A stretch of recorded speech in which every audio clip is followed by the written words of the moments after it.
Médiateur chevronné quand il s'agit de la RPDC, le ministre chinois des Affaires étrangères Wang Yi a rencontré son homologue Ri Yong-ho à Pyongyang. Il s'agit de la première visite d'un diplomate de haut rang de Beijing en RPDC depuis plus de 10 ans.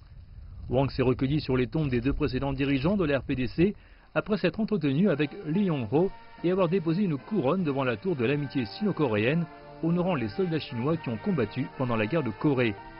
La visite de Wang Yi fait suite à celle de 4 jours de Kim Jong-un à Beijing en mars dernier. Le ministre chinois des Affaires étrangères a déclaré que la dénucléarisation serait en première place dans son agenda.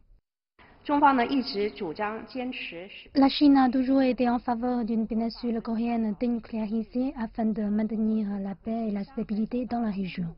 Nous avons toujours insisté pour trouver une solution qui réponde de manière appropriée aux inquiétudes de toutes les parties concernées à travers le dialogue et la négociation. Les choses sont en train de changer sur la péninsule. Les États-Unis pourraient entamer des pourparlers avec la RPDC d'ici quelques semaines. Selon des observateurs, Beijing a été mis à l'écart sur la question de la RPDC. Certains pensent que la présence de la Chine est indispensable dans le processus, car la RPDC a encore besoin de Beijing.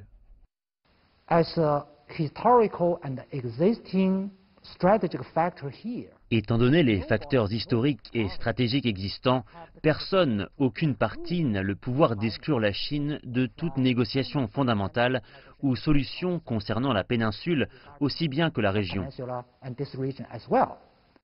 La Chine promeut le mécanisme dit de double suspension.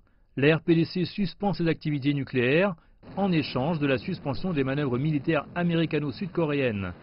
Beijing espère que toutes les parties impliquées retourneront à la table des négociations.